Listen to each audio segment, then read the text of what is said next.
Hi guys, my name is Pratik Joshi and welcome back to my YouTube channel. Today we are going to be understanding the differences between CAT and GMAT. These are two exams which help aspirants go and take admissions for MBA programs. So today we are going to be seeing all the differences in detail in this video. So without wasting much time, let's get started. Point number one to understand here is the full forms of these exams. CAT stands for Common Admission Test, which is administered by the IIMs in India, whereas GMAT stands for Graduate Management Admission Test, which is administered by an independent body which is called as GMAC. Point number two is these exams give you access to which schools?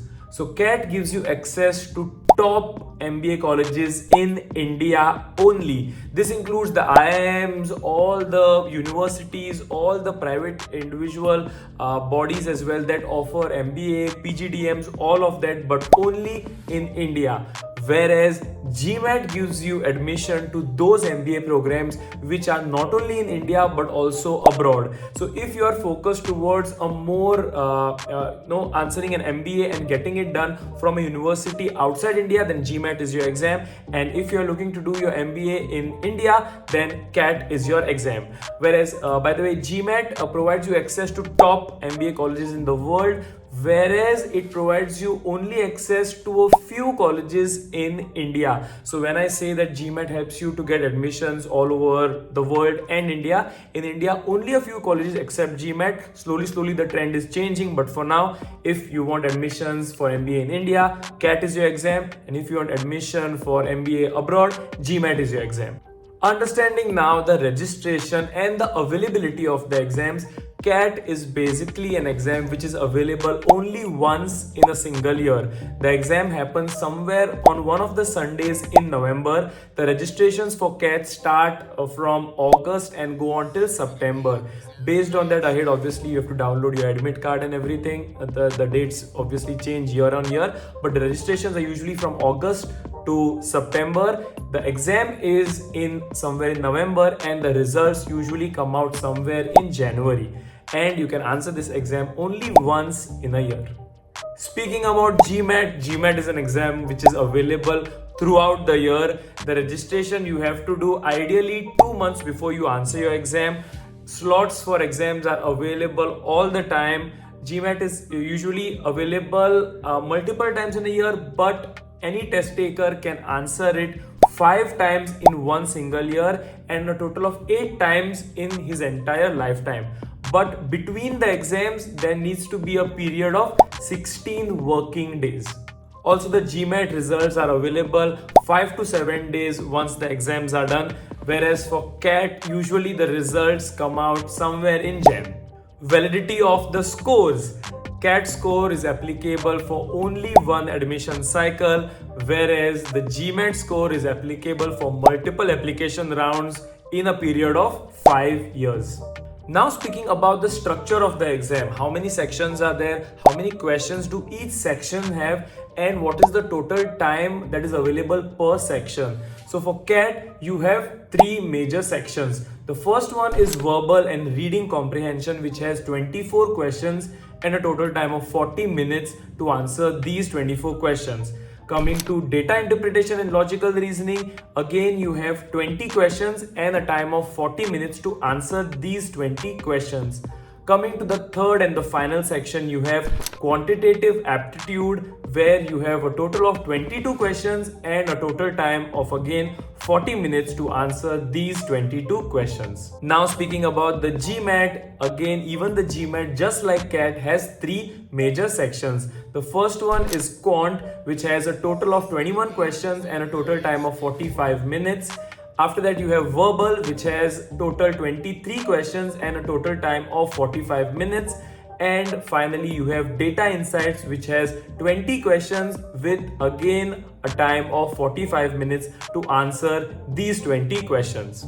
Now speaking about the time that is available for both the exams. So for CAT, you have 2 hours without any single break in between, whereas for the GMAT, you have 2 hours 15 minutes with an option of a 10-minute break that you can use between the sections. Speaking about whether these exams can be taken at a test center or whether you can take it from your home. So in terms of the GMAT exam, you have a provision to answer the GMAT exam from a test center or from your home as well.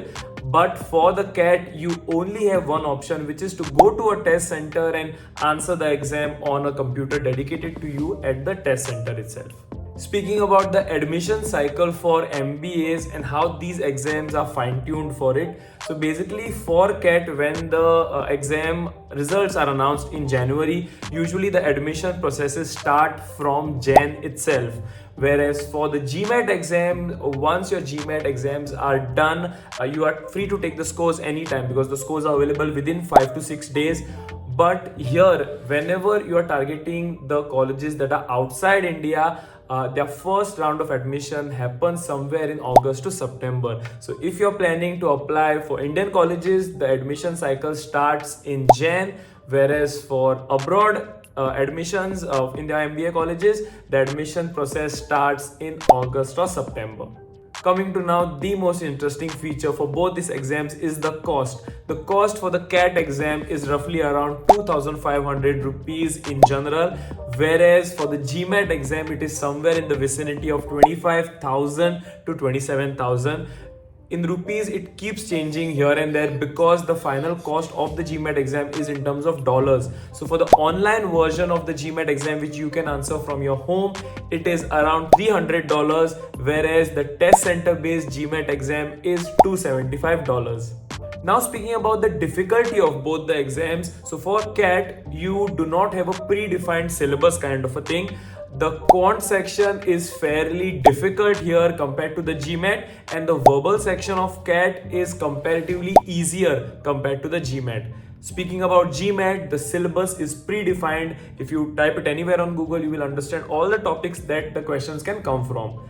The maths here in GMAT is fairly easier compared to CAT exam, and the verbal section is a bit on the tough side compared to the CAT exam. Now understanding the time required to crack these exams, for a relatively decent score in the CAT exam, I would say if you can give it around 10 months to maybe 12 months dedicated study, if you're doing a part-time job or if you're studying somewhere on the side, that's okay, but 10 to 12 months of proper study, I feel you can do a really good job. Whereas for the GMAT, I personally think that 4 to 5 months of dedicated study, obviously doing something on the side, really works, and with that you can get decent scores. Now speaking about the grading or the marking system for both the exams. So for CAT, it's pretty simple. Wherever you have MCQs, if you get an MCQ right, that gives you +3 marks. If you get any question wrong, you get -1 marks. And finally, whatever is your score, your final way in which you stand out from the other candidates is your percentile. So whenever you ask any candidate how he has done in CAT, he will tell you your percentile. So on an average, it is mentioned that anything above 80 percentile is great. Whereas for the GMAT, you do not have an individual scoring for questions because the exam is adaptive. Adaptive exam essentially means if there's a question, I answer it correct, then I get a tougher question. The next question that I answer is a bit tougher. If this question I answer wrongly, then the next question that I get is easier. That's an adaptive test. In the GMAT, a score of 700 and above is said to be a good score, and the total scoring margin is said to be from 205 to 805. So somewhere 700 and above is said to be great. Yeah, so I think with that we come to an end of this video. I've tried to give you a direct comparison between GMAT and CAT the way I see it based on my data, my research here. If you have any questions, don't forget to drop them in the comment section. I will definitely try to answer them for you. So that is it for this video, guys. I'll be seeing you for the next video. So until then, be happy, stay safe, and all the best for your prep.